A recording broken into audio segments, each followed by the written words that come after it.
Oscar. Yeah, and that's unfortunate because it's and definitely the weakest movie of the whole thing. Very much so. But he's the most famous dude who made one. Exactly, most famous dude in the specific categories and all this stuff. And the cast of Black Panther was there, which was awesome. But they kept talking about how it's progressive and things. It wasn't made it was made last year, and last year was, I think, the first year that they had as much influence, as much presence of movies with starring and by POCs. Starring in by women, starring by underrepresented groups. And the thing is, because it's new, it's fresh, it's like, okay, now more people are paying attention. It doesn't change the fact that we watch the whole thing and it still follows a formula. They're still referencing Meryl Streep, and she's been nominated every year since blah, blah, blah. She was nominated in this year. And she's an incredible actress, but that's something that hasn't changed. And you mentioned Jimmy Kimmel is back. Yeah, but it's still relevant if she's nominated, you know what I mean? I'm not saying she's rehashing it. What I'm getting at is it's still the same damn show it was when I was uninterested when I was 7 years old. But you can't. And I fear that Jimmy Kimmel's going to be back again and again because he did an okay job. And eventually, we're going to see it's going to continue the cycle where Jimmy Kimmel will be the next Billy Crystal, hosting the Oscars again in 27. Please, no. Just cause. Maybe. And I see that forming right now, and that's what I'm afraid of. Because honestly, if we didn't do this show, I wouldn't care about the Oscars. I would barely be aware. I'd check on a Twitter feed or whatnot to see who won the top 3 awards, and that's it. And I'm not alone in that. Most people don't care anymore, and I think that's not our fault. That's theirs.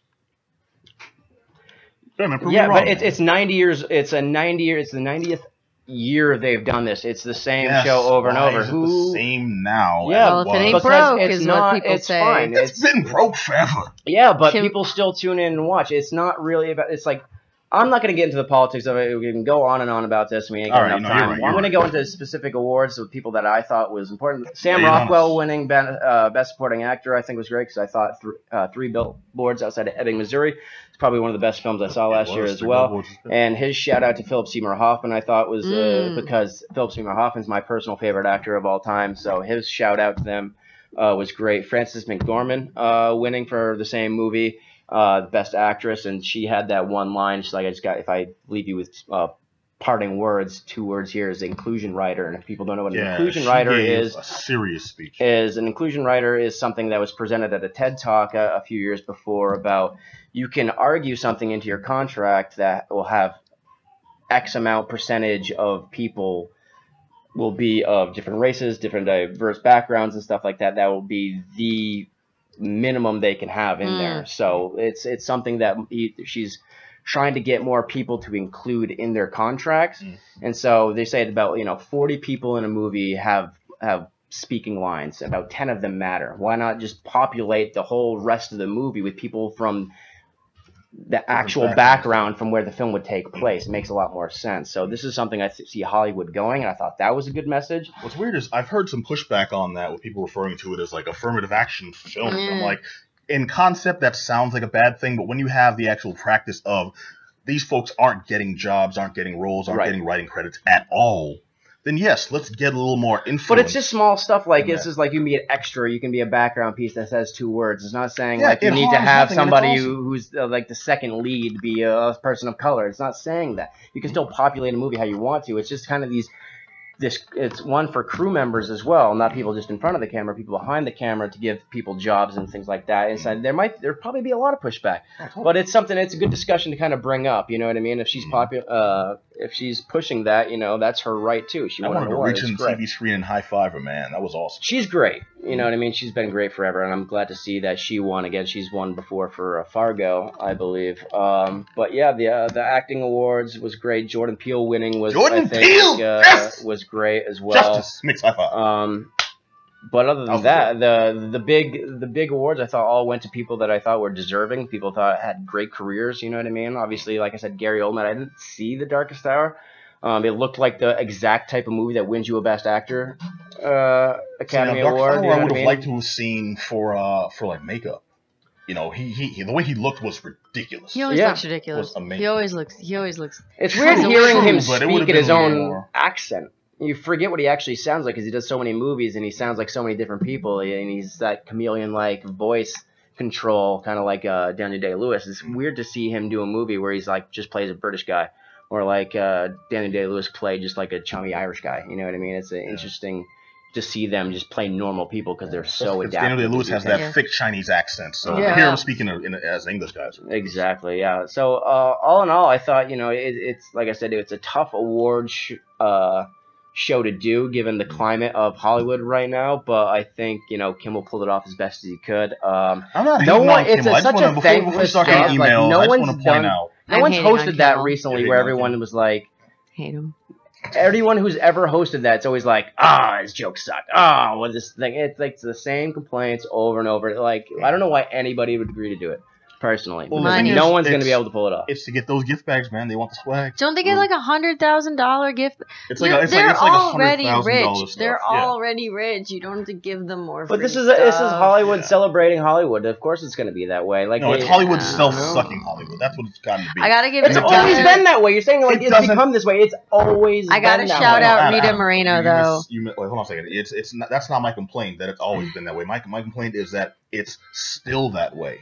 Even though everything we know now, and supposedly we have progressive people doing it, but it's still that way. It's not progressive? That's my complaint.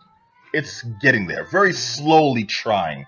What would you like to see? I'm just, other than like nominating Fast and Furious for Best Makeup. You know what I mean? It's like, what would legitimately like changes that you could see that would actually work? Well, first of all, let's see someone who's not a ridiculously well-known person hosting. Let's see an actual band performance there versus we have the Oscar orchestra and they'll play people off and such.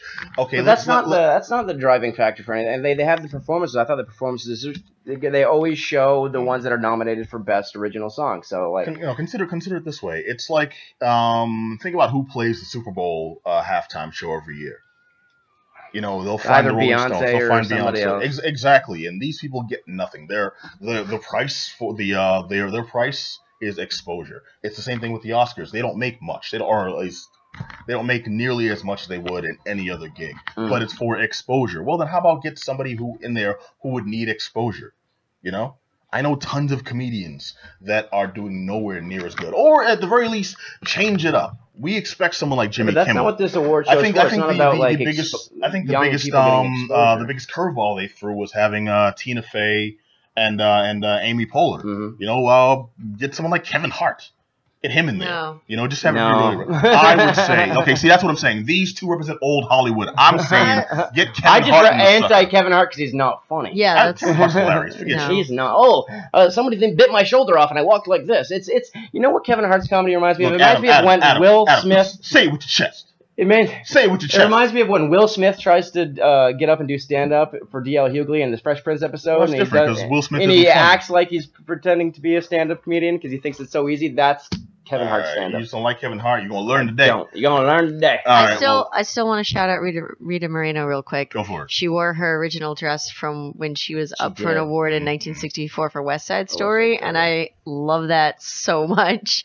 That she's like, great too. What to wear to the Oscars? Oh, this old thing. And I just love both the kind of statement that makes and just the fun of it. And I feel that I fully admit I'm trash and I didn't watch the Oscars. I just looked at the dress recaps. I liked they brought Warren Beatty back with Faye Dunaway to redo their blunder from last year's Oscars. I'm a little I was like, this is funny, man. This is like, okay. And they're like, kind of played it off pretty good. He's like, well, now that pretty much everything's done, what could possibly go wrong from here? That's just, it was funny. I'm upset that Jimmy Kimmel didn't give him a public apology in his opening monologue. Yeah, I think that's where Warren Beatty. How about next year they do Jimmy Kimmel and they bring on Adam Carolla and they just do the Man Show? No, how about next year they do Kevin Hart for the whole 3 hours? That'd be something. No, hey, here's Helen Mirren jumping on trampoline. Girls on trampoline. Helen Mirren jumping on trampoline. Why not, right? Okay, to be fair, I would watch Helen Mirren jump on a trampoline. Just 3 straight hours of that. Sign me up. All right, just the running tagline: "Who won? They don't even present them." All right, we'll check the roster of the Oscars 2019, and we'll talk. You heard the idea here first, folks. Yeah, Kevin Hart 2019. Okay, so I got to check out Death Wish, my friends. Speaking of Oscar-worthy films. Oh, Death Wish was beautiful. How dare you?